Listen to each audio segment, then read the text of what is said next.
Good day everyone. Ang aking niluto ngayon yung aking TPDT pork pares. Ito na yung full video niyan. Kaya ako tinawag na TPDT kasi ang liliit ng hiwa ng pork kasim ko dyan. Pero ano din to walang oil, hindi ito ginisa. Kundi lubog-lubog lang, pinakuluan at nilagyan lang ng maraming aromatics. Yan ang aking TPDT pork pares na may garlic chips sa ibabaw. Yan.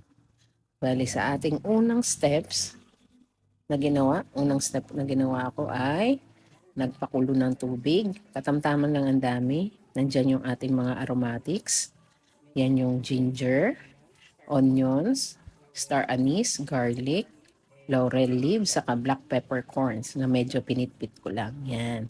Pinakuluan ko na muna yan para nang matagal para kumapit talaga yung amoy ng aromatics na ginagamit sa pares. 'Di ba sabi ko nga walang gisa-gisa, yan lang. Papakuluan lang natin yan ng medyo matagal. Hayaan natin mag-simmer para kumapit talaga yung amoy ng mga aromatics natin dyan.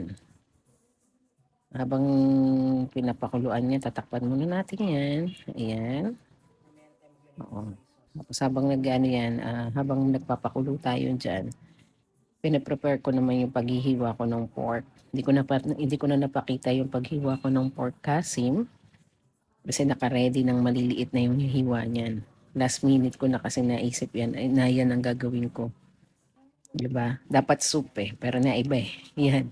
Yan na ganyan kaliliit. Imamarinate muna natin ito sa black pepper, yung ground black pepper.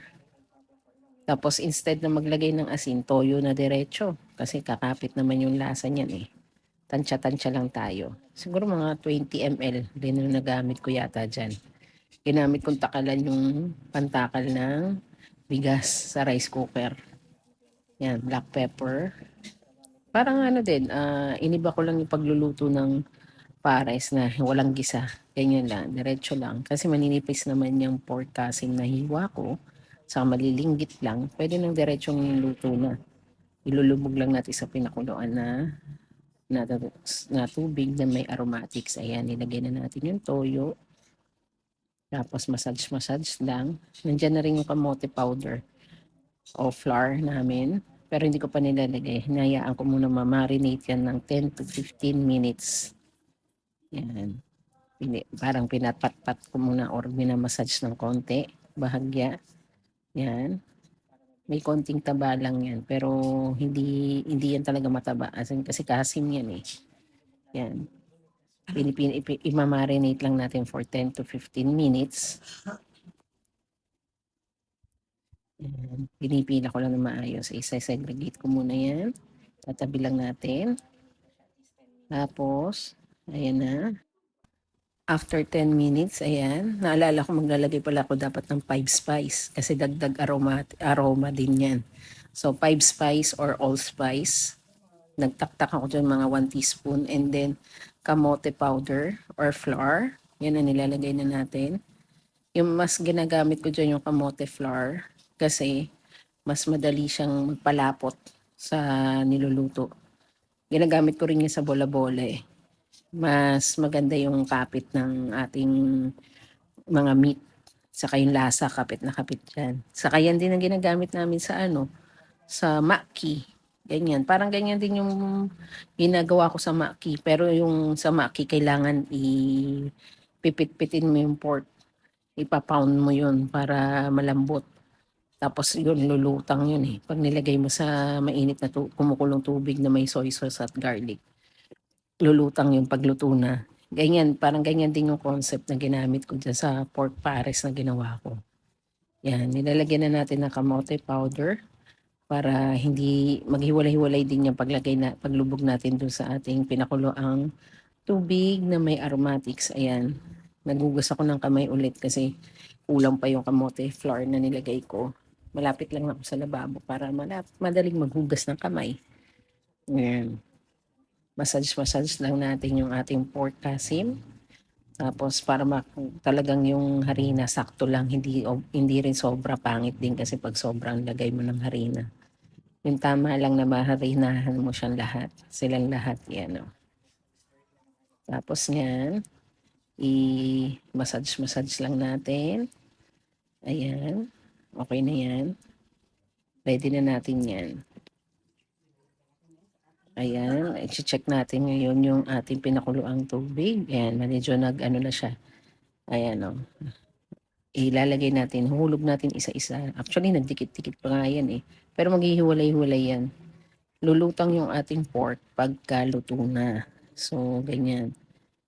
Tapos, hindi pa ako naglagay ulit ng toyo or asin dyan. Kasi, di ba, minarinate nga natin yung pork kasim natin. So, tikman muna natin pag naluto na yung ating pork, saka tayo magdagdag kung kailangan natin magdagdag ng toyo or asin. Yan. Yan, lubog-lubog natin na kung pwedeng isa-isa ang paglubog. Pero dyan naman, dahil maliliit nga yan, nagkadikit-dikit na sila. Pero nung naluto naman yan, naghiwalay-walay na rin yan eh. Yan. Diba? Sobrang tipid ko. Ilan kami kakain yan, kaya maliliit ang hiwa ng pork. Yan. Tapos, kumuha lang ako ng kutsara. Kasi hindi ko nakita yung sandok ko kung ewan ko saan ko nailagay yan.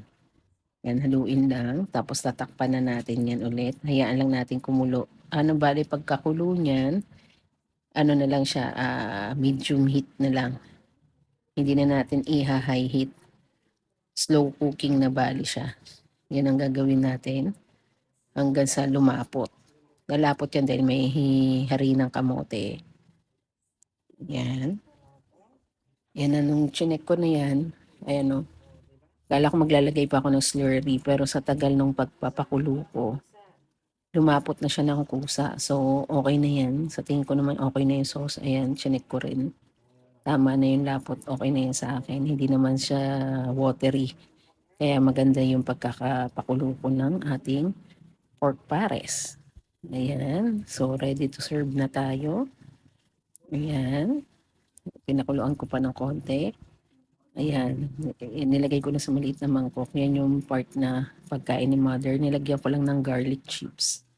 Bali yan lang yung parang hiniwa at ginisa sa mantika. Yung pinatusta ko sa mantika. Yan na yung ginamitan ko ng mantika. Ayan, naka-ready na yung food ni mother. So yan, ang aking pork pares. Tingnan nyo, papakita ko kung gaano kalapot. Saktong-sakto lang yung lapot niyan eh. Ayan o, diba? Hindi runny, o kaya watery. Yan. So, ngayon isa-serve ko na yan. Lalagay ko na sa kanin ni mother na may Chinese kangkong. Oo, yan ang pares. Kasi ang pares nga, di ba? So, ipapares natin sa Chinese kangkong na gulay yan at plain white rice. Ayan. O, di ba? Ipo-pour natin yung sauce sa kanin. Kumain si mother niyan. Sakto lang din daw yung lambot ng aking niluto. Yan, syempre sauce muna ilalagay natin. 'Di ba? Ang pork pares kasi masabaw yan eh. Kung hindi mo hihigupin yung sabaw, isasarsa mo sa kanin. Masarap din yung sa garlic fried rice. Ayun lang. Thank you for watching. Bye-bye.